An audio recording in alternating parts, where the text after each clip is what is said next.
Hello friends, నా పేరు Kiran. First time మీరు నా వీడియో చూస్తుంటే ఇక్కడ రెడ్ కలర్ సబ్స్క్రైబ్ బటన్ని క్లిక్ చేయండి అండ్ మర్చిపోకుండా పక్కనే ఉన్న బెల్ సింబల్ని కూడా క్లిక్ చేయండి.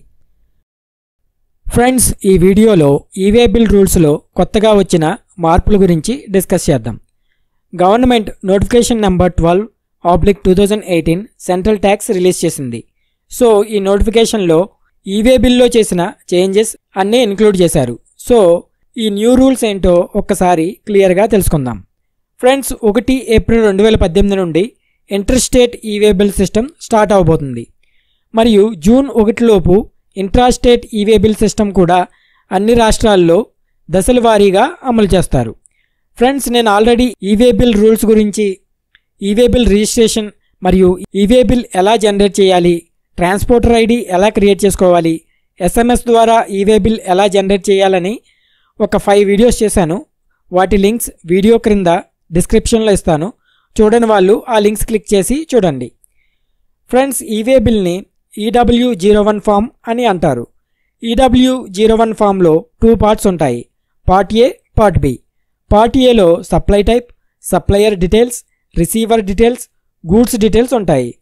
పార్ట్ బిలో ట్రాన్స్పోర్టర్ ఐడి లేదా వెహికల్ నెంబర్ వంటి డీటెయిల్స్ ఉంటాయి. సో ఇవి మనకు ఆల్రెడీ తెలుసు. ఫ్రెండ్స్, కొత్తగా రిలీజ్ చేసిన నోటిఫికేషన్లో ఈవే బిల్ రూల్స్లో చేసిన ఇంపార్టెంట్ అమెండ్మెంట్స్ మరియు రూల్స్ గురించి క్లియర్గా చూద్దాం. ఫస్ట్ పాయింట్, ప్రతి రిజిస్టర్ పర్సన్ గూడ్స్ని మూవ్మెంట్ చేస్తే ఈవే బిల్ జనరేట్ చేయాలి. అంటే గూడ్స్ని ఒక ప్లేస్ నుండి మరొక ప్లేస్కి సప్లై చేసే ముందు ఈవే బిల్ జనరేట్ చేయాలి. సో గూడ్స్ మూవ్మెంట్ స్టార్ట్ అయ్యే ముందే ఈవే బిల్ జనరేట్ చేయాలి.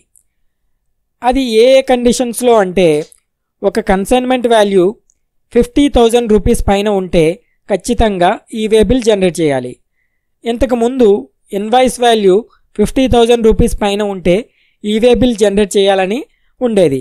బట్ ఇప్పుడు ఒక కన్సైన్మెంట్ వాల్యూ 50,000 రూపీస్ పైన ఉంటే ఈవే బిల్ జనరేట్ చేయాలి. సో గూడ్స్ సప్లై చేసిన లేదా అదర్ దాన్ సప్లై అంటే గూడ్స్ రిటర్న్ వచ్చిన లేదా inward supply from an unregistered person. So మీరు ఒక అన్రిజిస్టర్డ్ పర్సన్ నుండి గూడ్స్ కొన్నా మీరు ఈవే బిల్ జనరేట్ చేయాలి. సో ఫ్రెండ్స్, ఈ సిచ్యువేషన్స్లో ఈవే బిల్ జనరేట్ చేయాలి. నెక్స్ట్ పాయింట్, ఒక రిజిస్టర్డ్ పర్సన్, అతను సప్లయర్ అయినా లేదా బయ్యర్ అయినా ఒక ట్రాన్స్పోర్టర్కి ఈవే బిల్ జనరేట్ చేయమని అథారిటీ ఇస్తే ట్రాన్స్పోర్టరే రిజిస్టర్డ్ సప్లయర్ లేదా బయ్యర్ బదులు EWB01 ఫామ్లో పార్ట్ ఏ ఫిల్ చేసి ఈవే బిల్ జనరేట్ చేయొచ్చు. నెక్స్ట్ పాయింట్, ఒక రిజిస్టర్డ్ సప్లయర్ లేదా కన్సైనర్ ఈకామర్స్ ఆపరేటర్స్కి అంటే అమెజాన్, ఫ్లిప్కార్ట్ వంటి ఈకామర్స్ ఆపరేటర్స్ లేదా కొరియర్ ఏజెన్సీ ద్వారా గూడ్స్ సప్లై చేస్తే కన్సైనర్ ఈకామర్స్ ఆపరేటర్స్కి లేదా కొరియర్ ఏజెన్సీస్కి ఈవే బిల్ జనరేట్ చేయమని అథారిటీ ఇస్తే అప్పుడు ఈకామర్స్ ఆపరేటర్ లేదా కొరియర్ ఏజెన్సీ కన్సైనర్ బదులు ఈవే బిల్ ఫామ్లో పార్ట్ ఏ ఫిల్ చేసి ఈవే బిల్ జనరేట్ చేయొచ్చు. నెక్స్ట్ ఇంపార్టెంట్ పాయింట్, ఒక స్టేట్లో ఉన్న ప్రిన్సిపల్ వేరొక స్టేట్లో ఉన్న ఒక రిజిస్టర్డ్ జాబ్ వర్కర్కి గూడ్స్ పంపితే ఇప్పుడు ప్రిన్సిపల్ కానీ లేదా జాబ్ వర్కర్ కానీ ఈవే బిల్ జనరేట్ చేయొచ్చు. బట్ ఒక కండిషన్, కన్సైన్మెంట్ వాల్యూ ఎంత ఉన్నా ఈవే బిల్ జనరేట్ చేయాలి. అంటే కన్సైన్మెంట్ వాల్యూ 50,000 రూపాయల లోపు ఉన్న ఈవే బిల్ తీయాలి, లేదా 50,000 రూపాయల పైన ఉన్న ఈవే బిల్ జనరేట్ చేయాలి. ఫర్ ఎగ్జాంపుల్, ఆంధ్రప్రదేశ్లో ఉన్న ఒక రిజిస్టర్డ్ ప్రిన్సిపల్ తెలంగాణలో ఉన్న ఒక రిజిస్టర్డ్ జాబ్ వర్కర్కి 20,000 రూపాయల వాల్యూ గల కన్సైన్మెంట్ పంపితే ప్రిన్సిపల్ కానీ లేదా జాబ్ వర్కర్ కానీ ఇద్దరిలో ఎవరో ఒకరు ఈవే బిల్ జనరేట్ చేయొచ్చు. సో ఈ సిచ్యువేషన్లో కన్సైన్మెంట్ వాల్యూ 50,000 రూపాయల లోపు ఉన్న ఈవే బిల్ జనరేట్ చేయాలి. నెక్స్ట్ పాయింట్, హ్యాండీక్రాఫ్ట్ ఐటమ్స్ని ఒక స్టేట్ నుండి మరో స్టేట్కి సప్లై చేసిన కన్సైన్మెంట్ వాల్యూతో సంబంధం లేకుండా ఈవే బిల్ జనరేట్ చేయాలి.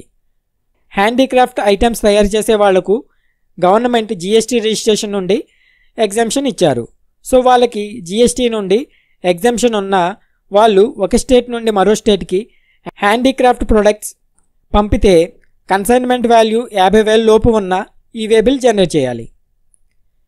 నెక్స్ట్ ఇంపార్టెంట్ పాయింట్, ఒక కన్సైన్మెంట్ వాల్యూ ఎలా లెక్కించాలంటే, ఫస్ట్ కన్సైన్మెంట్ అంటే సింపుల్గా చెప్పాలంటే ఒక సప్లయర్ గూడ్స్ని సప్లై చేయడానికి ట్రాన్స్పోర్టర్తో ఒప్పందం కుదుర్చుకుంటే దానినే కన్సైన్మెంట్ అంటారు. సో సప్లయర్ గూడ్స్తో పాటు ఇన్వాయిస్ కానీ, కాంపోజిషన్ ట్యాక్స్ పేయర్ అయితే బిల్ ఆఫ్ సప్లై కానీ, లేదా ప్రిన్సిపల్ జాబ్ వర్కర్కి గూడ్స్ పంపితే డెలివరీ చలాన్, ఇలా ఏదో ఒక డాక్యుమెంట్ని సప్లయర్ ఇష్యూ చేసి గూడ్స్తో పాటు ట్రాన్స్పోర్టర్కి ఇచ్చి పంపుతాడు.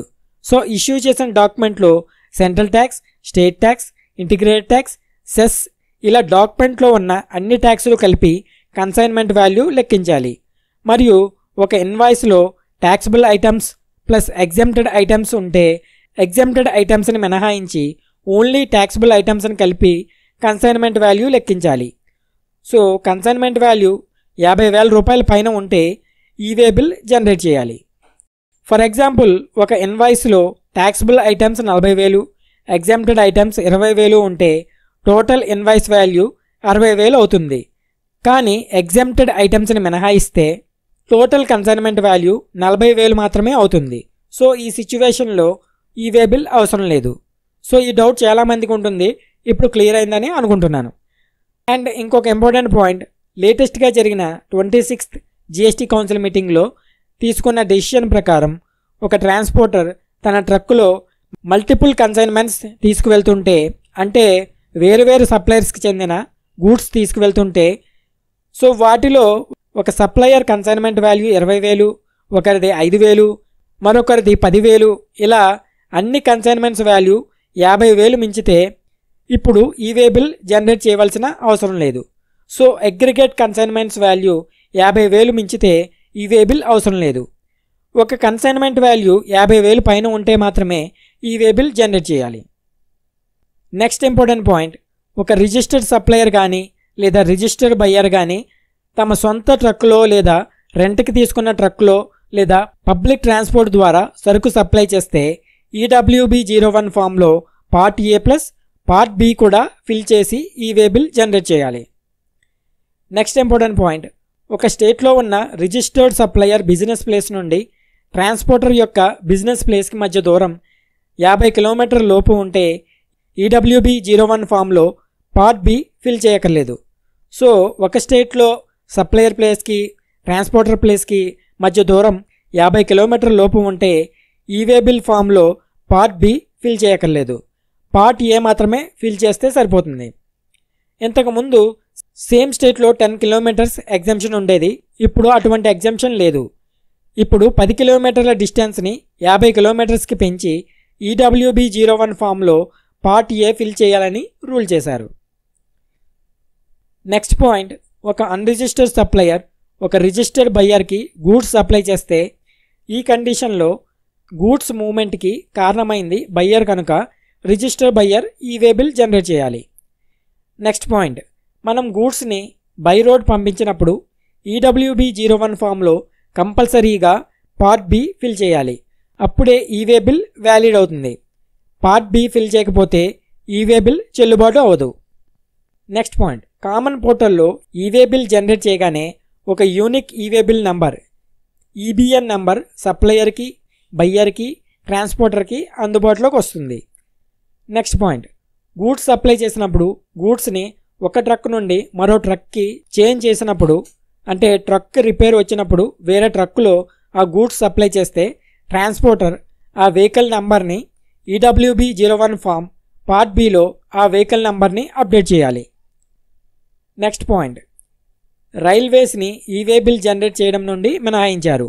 కన్సైన్మెంట్ వాల్యూ 50,000 పైన ఉంటే ఈవే బిల్ జనరేట్ చేయబడుతుంది, కానీ వాళ్ళు ఈవే బిల్ క్యారీ చేయవలసిన పని లేదు. ఎందుకంటే రైల్వేస్ డైరెక్ట్గా బయ్యర్స్కి గూడ్స్ డెలివరీ చేయరు. సో వాళ్లకు ఈవే బిల్ నుండి ఎగ్జంప్షన్ ఇచ్చారు. సో వాళ్ళు గూడ్స్తో పాటు ఇన్వాయిస్ లేదా డెలివరీ చలాన్ మాత్రం తీసుకువెళ్తే సరిపోతుంది.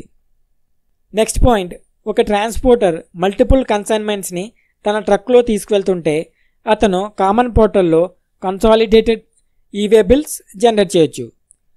మరియు ఒకవేళ సప్లయర్ కానీ లేదా బయ్యర్ కానీ ఈవే బిల్ జనరేట్ చేయకపోతే ఈవే బిల్ జనరేట్ చేయవలసిన బాధ్యత ట్రాన్స్పోర్టర్దే. అతను ఈవే బిల్ లేకుండా గూడ్స్ సప్లై చేయలేడు మరియు గూడ్స్ సప్లై చేయకూడదు. Friends next e-way bill validity చూద్దాం. 100 కిలోమీటర్స్ లోపు ఉంటే ఈవే బిల్కి 1 డే వ్యాలిడిటీ ఉంటుంది. నెక్స్ట్ ప్రతి 100 కిలోమీటర్స్కి ఈవే బిల్కి 1 డే వ్యాలిడిటీ పెరుగుతుంది.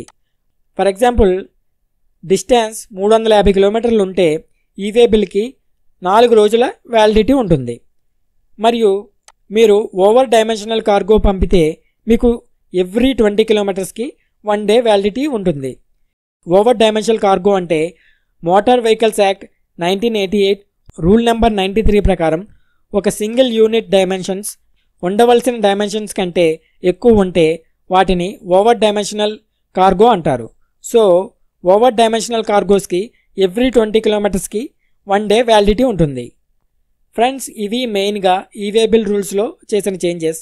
నెక్స్ట్ వీడియోలో ఈవే బిల్ ఏ సందర్భాల్లో తీయనవసరం లేదో క్లియర్గా తెలుసుకుందాం.